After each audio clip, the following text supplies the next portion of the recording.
जय हिंद, वंदे मातरम। साथियों, अगर आप वीडियो पर आ गए हैं तो बने रहिएगा, बहुत ही महत्वपूर्ण क्लास होने वाली है आपके सीटेट एग्जाम के लिए। साथियों, यहाँ पर हम देखने वाले हैं top 50 EVS NCERT based important question. ठीक है, तो यहाँ पर हम 50 क्वेश्चन देखेंगे। वन लाइनर क्वेश्चन होंगे, ईवीएस यानी कि पर्यावरण अध्ययन के क्वेश्चन होंगे, एनसीईआरटी बेस्ड क्वेश्चन होंगे और वन लाइनर क्वेश्चन है, बहुत ही तेजी के साथ हम देखेंगे। और फटाफट आप जो है इसको देख लीजिए। इसके बाद इसका पीडीएफ भी आपको मैं बताऊंगा कहाँ मिलेगा, और उसको आप एक बार पीडीएफ पढ़िएगा। पहले आप वीडियो में समझाऊंगा कुछ अलग चीजें भी इसमें जोड़कर, तो अलग चीजें सीखने के लिए आप वीडियो पर बने रहिए। तो चलिए शुरू करते हैं पहला प्रश्न। तो साथियों देखते हैं, पहला प्रश्न है हमारा, कुछ जानवर रात में जागते हैं, यह जानवर हर चीज को कौन से रंगों में देखते हैं।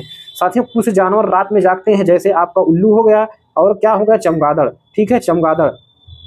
तो साथियों ये साथियों रात में जागते हैं, तो ये साथियों कोई भी चीज हो उसे काला और सफेद में देखते हैं, यानी कि व्हाइट एंड ब्लैक में। अगला हमारा क्वेश्चन है, किसी अध्यापक के द्वारा यदि आलू, चावल, ब्रेड एवं शक्कर के उदाहरणों का सहारा लिया जाता है तो वह छात्रों को क्या पढ़ाना चाहते हैं। ठीक है, यानी कि आप जानते हैं कि मीठे चीजों में, जैसे आलू में भी और चावल में भी, ब्रेड में, शक्कर में, इसमें साथियों कार्बोहाइड्रेट की मात्रा बहुत ज्यादा पाई जाती है। क्या, कार्बोहाइड्रेट की मात्रा बहुत ज्यादा पाई जाती है। तो अगर शिक्षक आलू, चावल, ब्रेड, शक्कर जैसे उदाहरणों का सहारा लेता है तो वह साथियों छात्रों को कार्बोहाइड्रेट पढ़ाना चाहता है।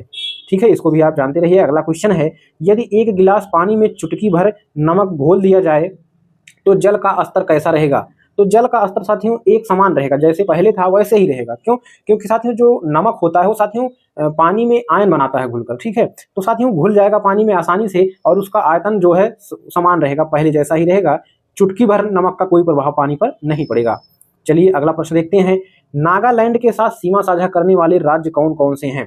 तो साथियों नागालैंड, इसके लिए आपको साथियों मैप आना जरूरी है भारत का। ठीक है, तो साथियों बहुत ही इंपॉर्टेंट, यहाँ से एक ना एक क्वेश्चन आपका हर बार आता है।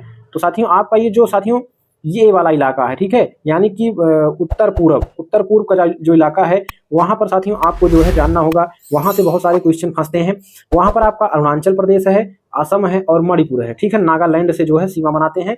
कौन कौन से राज्य हैं? अरुणाचल प्रदेश, असम, मणिपुर, नागालैंड के साथ सीमा बनाते हैं। आप मैप एक बार जरूर देखिएगा। मैप को क्या करना है साथियों, आपको 5 से 6 बार बनाना है और सभी राज्य जो भारत के हैं उनको जगह के हिसाब से अपना भरना है। ठीक है, तो जैसे ही आप 5-6 बार भरेंगे आपको अंदाजा लग जाएगा कि कौन सा राज्य कहाँ पर है और किसके साथ सीमा बनाता है। बिना बनाए आप नहीं जान पाएंगे। अगला क्वेश्चन है, उत्तर भारत में बाढ़ की घटनाओं के बढ़ने का क्या कारण है। तो बाढ़ की घटनाओं का बढ़ने का कारण अपवाह क्षेत्र में वन कटाई में वृद्धि। जो साथियों अपवाह क्षेत्र हैं, ठीक है, उत्तर भारत में, वहां पर साथियों वनों की कटाई अंधाधुंध हो रही है, जिसके कारण साथियों जो है बाढ़ जैसी समस्याएं वहां पर बहुत ज्यादा हो रही हैं। मानचित्र बनाने के विज्ञान को क्या कहते हैं। तो मानचित्र बनाने का जो विज्ञान है उसको क्या कहते हैं? कार्टोग्राफी। कार्टोग्राफी कहा जाता है मानचित्र बनाने के विज्ञान को। अगला हमारा क्वेश्चन है, पर्वतीय क्षेत्रों में सड़कों के अवरुद्ध होने का प्राकृतिक कारण क्या है। भूस्खलन।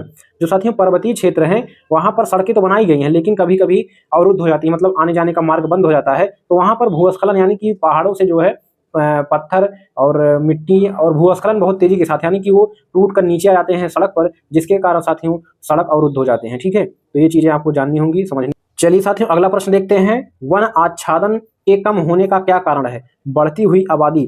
देखिए साथियों पहले का जो समय था, बहुत सारे वन जो है, बहुत सारे पेड़ पौधे हमारे धरती पर थे, ठीक है, बहुत ज्यादा मात्रा में।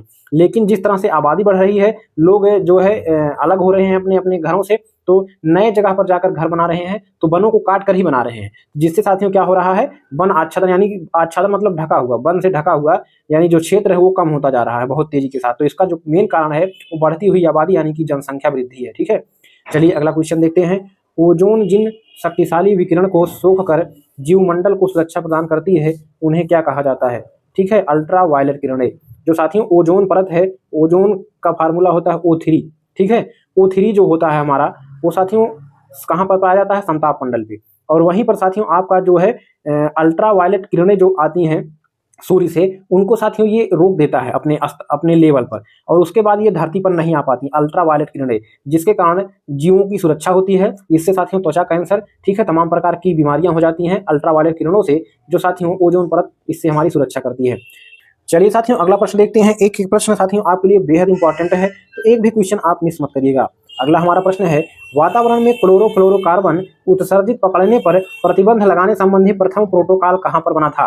साथियों, जो आपका क्लोरोफ्लोरोकार्बन है बहुत ही हानिकारक गैस है और इसकी गणना ग्रीन हाउस प्रभाव गैसों में भी किया जाता है। इसके साथ ही या साथियों यह गैस बहुत तेजी के साथ हमारे ओजोन परत में यानी कि O3 हमारी जो परत है, ठीक है, समताप मंडल में, इसमें साथियों विच्छेदन का काम बहुत तेजी से करता है, इसको विघटित करने का कार्य बहुत तेजी से करता है। जो साथियों हमारा ओजोन परत होता है वो साथियों सूर्य की हानिकारक किरणों जैसे अल्ट्रावायलेट रेज को धरती पर आने से रोकता है। अभी हमने ऊपर देखा, तो उसी को यानी कि उसी को बचाने के लिए जो क्लोरोफ्लोरोकार्बन गैस है इसको उत्सर्जित होने से बचाने के लिए प्रतिबंध लगाया गया था। तो ये किस प्रोटोकॉल में लगाया गया था? मॉन्ट्रियल प्रोटोकॉल में लगाया गया था, ठीक है। मॉन्ट्रियल प्रोटोकॉल में, ठीक है, CFC को रोकने के लिए प्रतिबंध लगाया गया था। तो आप जो है मॉन्ट्रियल प्रोटोकॉल को याद करते रहिए, जानते रहिए, समझते रहिए। अगला हमारा क्वेश्चन है, उन वनों को क्या कहते हैं जो चक्रवातों के अवरोधकों का कार्य करते हैं?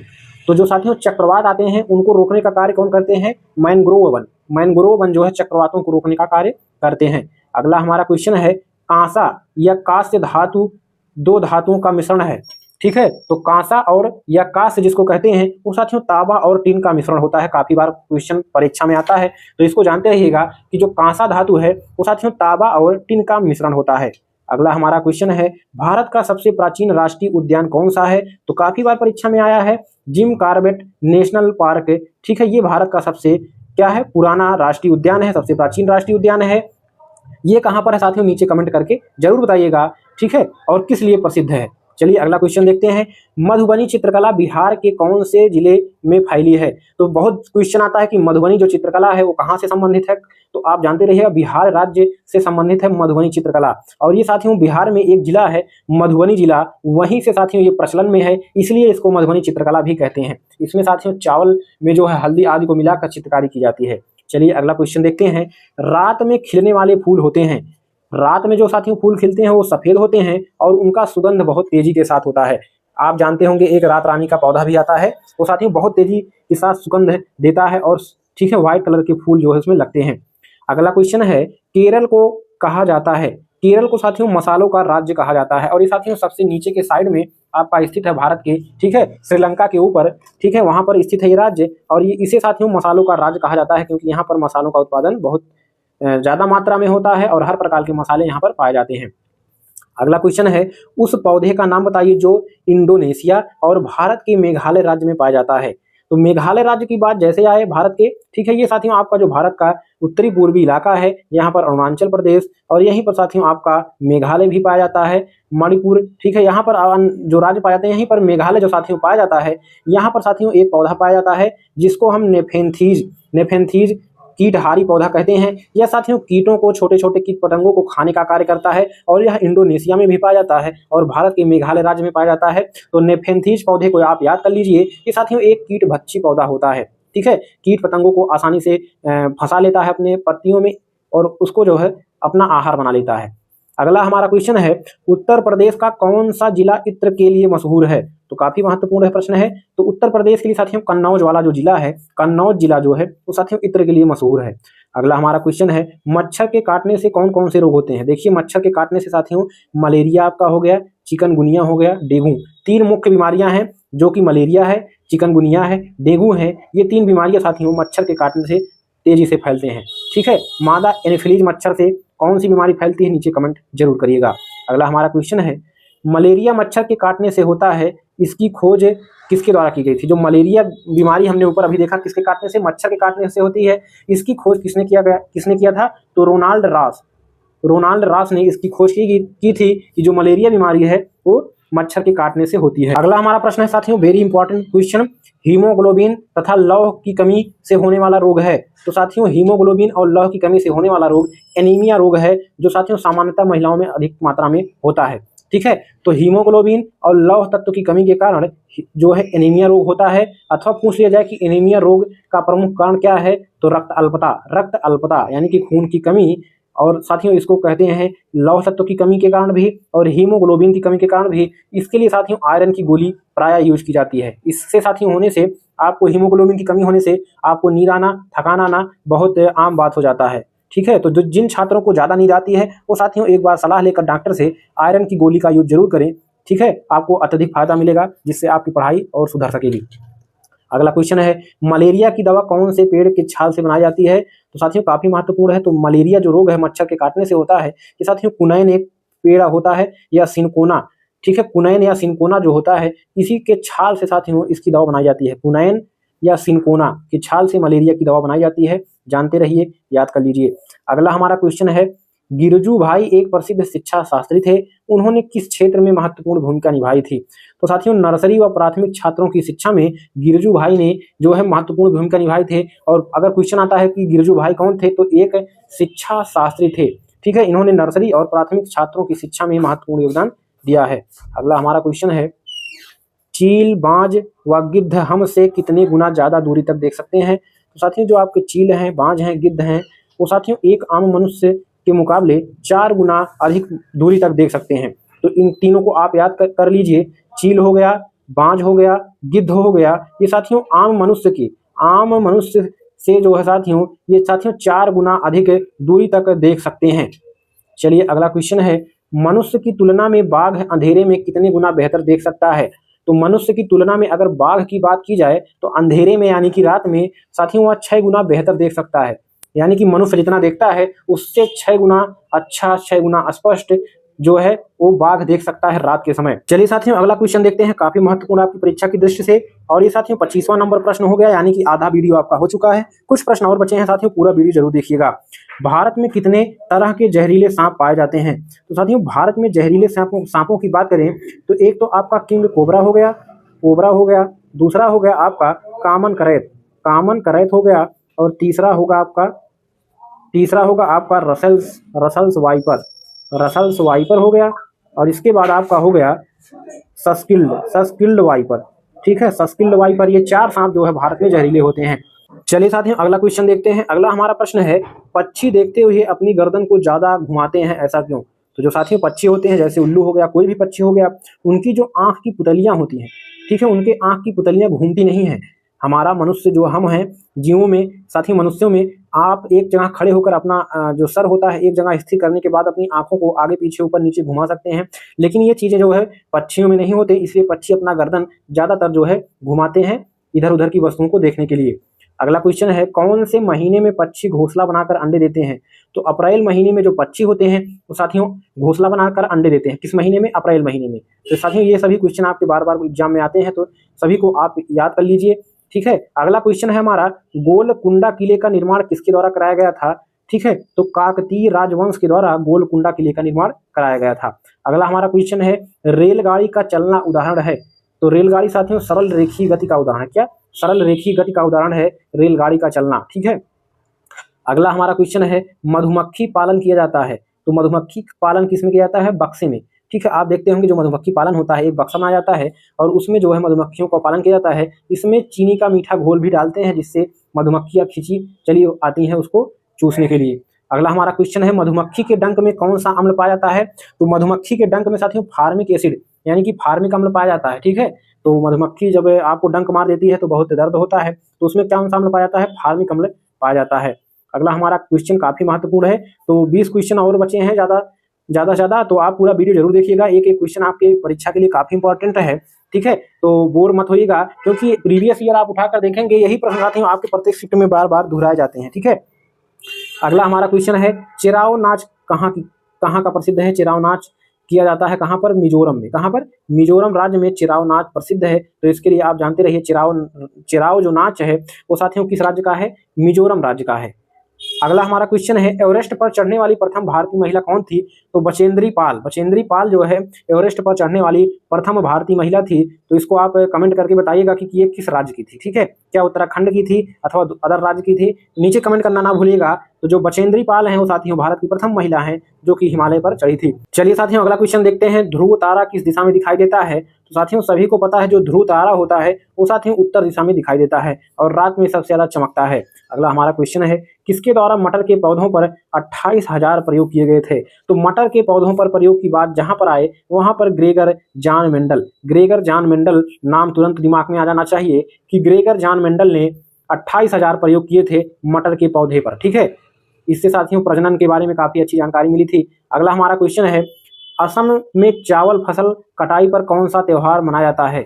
तो जो आपका बिहू त्यौहार है, ठीक है, बिहू त्यौहार है, ठीक है, ये साथियों आपका असम में जब चावल की कटाई की जाती है तो ये त्यौहार मनाया जाता है। इसी उपलक्ष्य में चावल की कटाई यानी कि धान की खेती जब कंप्लीट हो जाती है तो साथियों बिहू त्यौहार मनाया जाता है और ये डांस भी होता है और आपका असम राज्य में मनाया जाता है बिहू।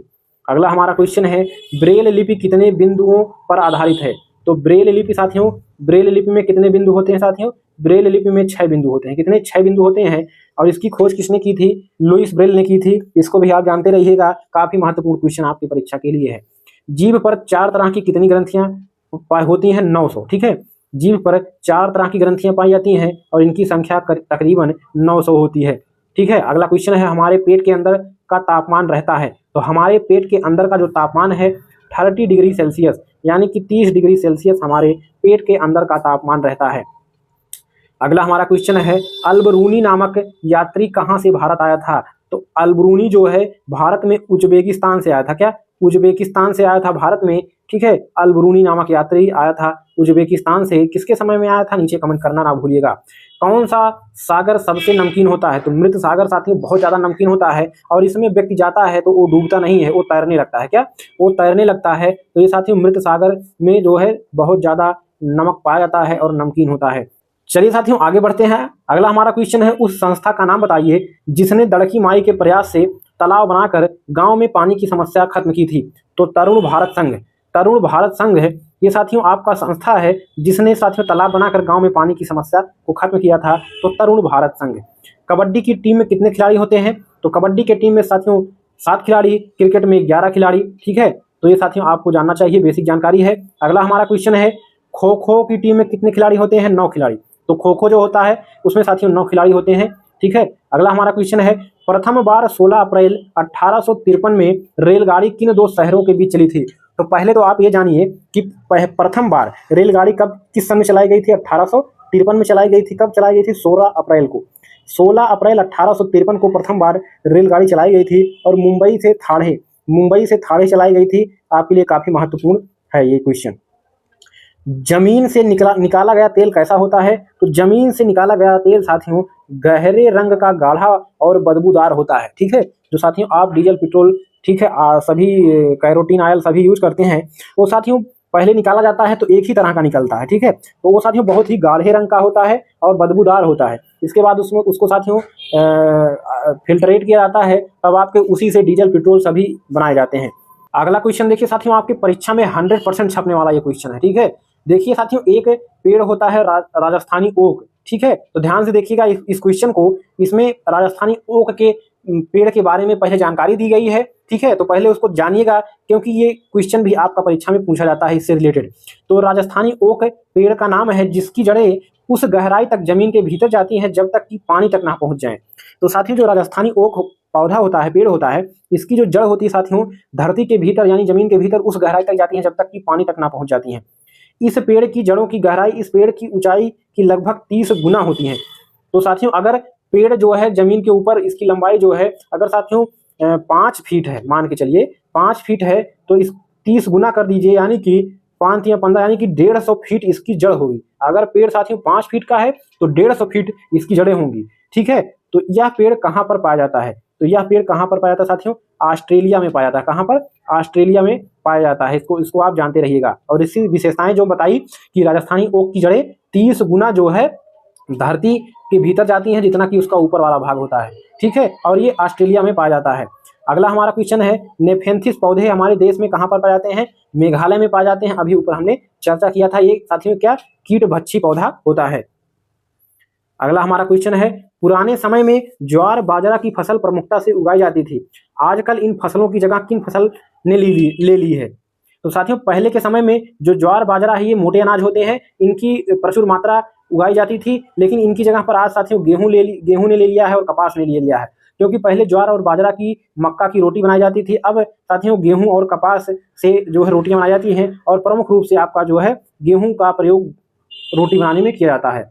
अगला हमारा क्वेश्चन है, फसलों में कीड़े लगने का प्रमुख कारण क्या है? तो फसलों में साथियों कीड़े लगने का प्रमुख कारण महंगी खाद का प्रयोग है, रासायनिक खादों का प्रयोग है। आज के समय में पहले साथियों इन खादों का प्रयोग नहीं होता था, उत्पादन तो कम होता था, लेकिन बीमारियों का कोई दिक्कत नहीं होता था, ना तो साथियों जो है कीट आदि फसल में लगते थे। लेकिन इन खादों के प्रयोग से तेजी के साथ जो है कीट लगने लगे हैं और तमाम तरह की बीमारियां उत्पन्न होने लगी हैं। ये साथियों आपके रहे 50 प्रश्न। उम्मीद है आपको वीडियो बहुत अच्छा लगा होगा। इसका साथियों पीडीएफ आपको नीचे टेलीग्राम चैनल का लिंक है, वहां पर प्रोवाइड करा दिया जाएगा। ठीक है, तो एक बार आप खुद से पढ़ लीजिएगा। इसके बाद आपको साथियों यहाँ से आपके बहुत सारे क्वेश्चन आपके सीटेट एग्जाम में फंसने वाले हैं। अगली वीडियो में मुलाकात होगा, तब तक के लिए नमस्कार, जय हिंद, वंदे मातरम।